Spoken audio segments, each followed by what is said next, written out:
I'm Daniel Reyes, multimedia developer at Inside Crime. For more than a decade, Rosario has been the murder capital of Argentina. As gangs vied for control of the cocaine trade, turf wars often caught innocent bystanders in the crossfire. Residents were afraid for their lives, and security was a top priority in the 2023 provincial elections, which the current government won in large part thanks to its security plan. And since coming to power, that plan appears to have worked. While 2023 was Rosario's deadliest year on record, 2024 the least, and government data show that robberies and other crimes are down. But not everyone has felt these improvements. During a recent trip to Rosario, Inside Crime talked to residents of the poorest neighborhoods surrounding the city, where organized crime has historically been concentrated. They all had similar stories. The piece that has transformed the rich city center has not made it to their gang-ridden neighborhoods. In this first of two parts, we tell some of their stories. This is Rosario, Argentina, getting safer? Depends who we asked. Written by Christopher Newton and read by me, Daniel Reyes. After this, you're going to need some mental health care, laughed Gabby, trying to inject some levity into an interview with Inside Crime about the life in the violent and downtrodden neighborhoods scheming the Argentine city of Rosario. A gang war detonated a whole wave of crimes, said Gabby, adding that a lot of people from the slums were murdered. There were kids from our neighborhoods. One of those killed was Gabby's brother. You never really get over that, she said. For generations, local clans have been building up criminal operations in these areas. The Cantero family created one of the most powerful criminal franchises in the city, going by the name of the Monos. They had their hand in a number of criminal enterprises, but in 2004, they went all in on drug dealing. The Monos built bunkers on the outskirts and started recruiting children, or soldaditos, little soldiers, whose tiny hands could fit through the small holes in the bunker's walls to trade drugs for cash. Others, like the Alvarado clan, followed suit. Some children ended up working the bunkers to pay off the parents' debts. A 15-year-old girl was inside a bunker because her father owed them money, Gabby told Inside Crime. What's left for that girl to do? She's locked up inside the bunker all the time, and obviously, they add to the debt the parents supposedly owed. And now, well, they started to use drugs, and it's a chain that never ends.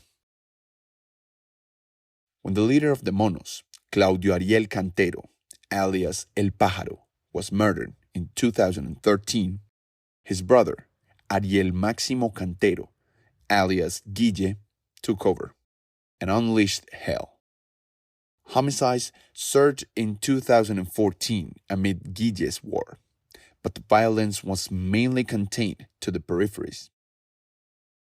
Gabby's reality coexists with the government's claim that it finally has leg up on organized crime.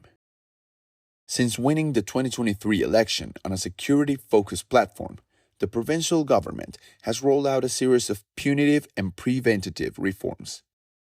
And 2024 was, on the whole, Rosario's least deadly year since Guille launched his 2014 crime war. Murders have slightly risen this year, but they remain lower than any other time since 2014. But if in the wealthy center of Rosario all seems calm, the gang wars in the outskirts remain. The biggest criminal groups have been broken up, according to the government.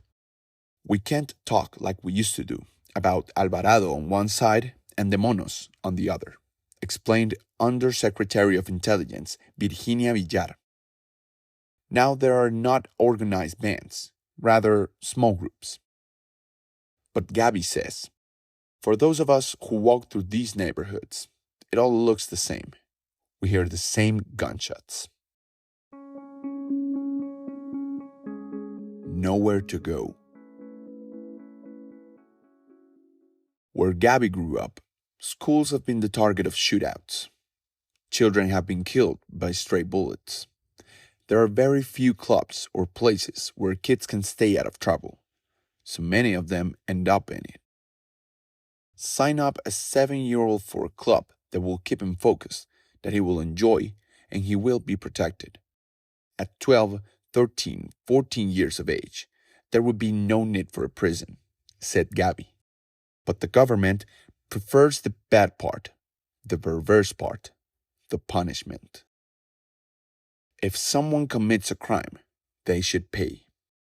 But we don't believe that the solution to everything is for them to die in prison, she explained.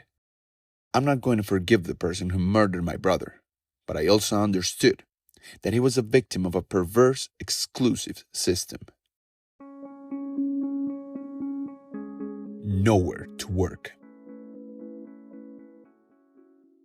Few jobs on the outskirts of Rosario pay over minimum wage, and many people feel trapped in informal work with no protections. Unemployment is rife. For some, snatching purses or selling drugs makes the most economic sense. And while the lack of work pushes some toward crime, it pulls others away from justice. After Gabby's brother was murdered, she began running onto the same women in the country's court system.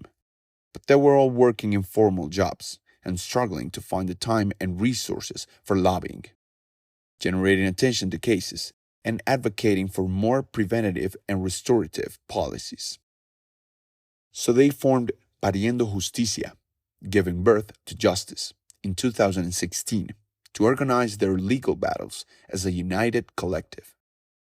They got jobs in the formal sector, cleaning government buildings, and brought in other women.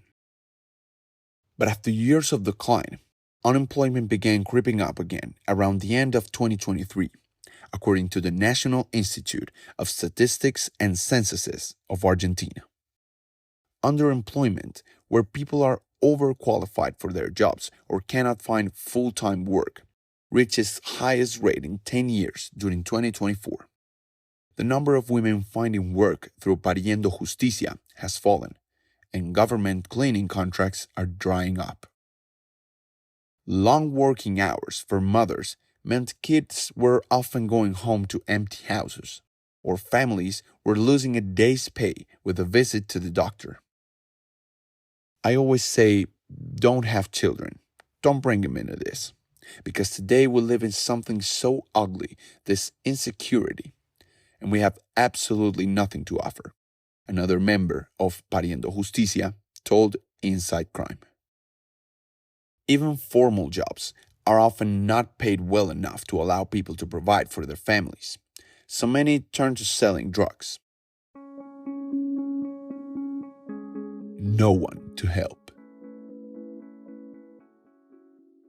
When kids pass by on motorcycles, they make those bangs. When that happens, people throw themselves on the ground and get inside, said Gabby. Psychological research on post-traumatic stress disorder, or PTSD, has linked trauma to increased aggression and distrust, especially among children. It can make violence cyclical. When a victim or a witness is exposed to a crime or violence, their brain gets overloaded. If they do not receive any help, one often relies on violence and aggression as a form of deterrence toward future threats.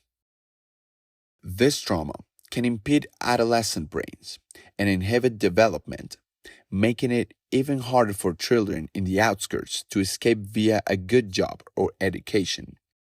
Left untreated, such exposure to violence can cause one to overreact at the slightest perception of a threat. This trauma cuts deeper than making people jump when a car backfires. It causes children to join gangs, in part in an effort to protect themselves and be the predator rather than the prey. Gangs do not care about test scores. No one to trust. If throwing people in jail has made some residents of Rosario's center feel safe, they have made some on the outskirts feel haunted. Punish, chastise, lock up. It is punish, chastise, lock up, said Gabi.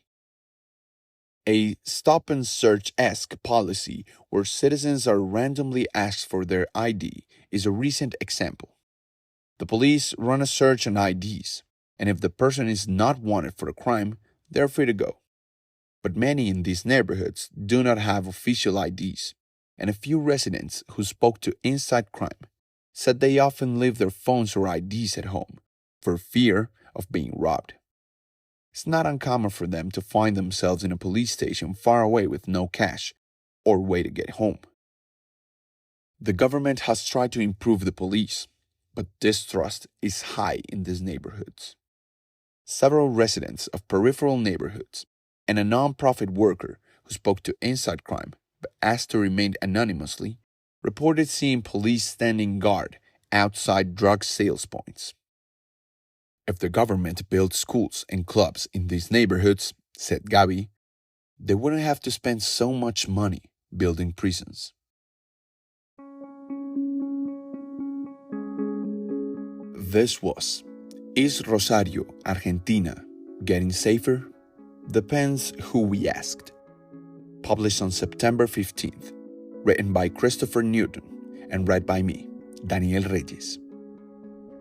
For more audio stories, podcasts, and long-form narrative journalism, be sure to follow us on Spotify, YouTube, Apple Music, and Amazon Music. Stay tuned for next week's second episode on Rosario. And to learn more about this and other stories in the region, visit insidecrime.org.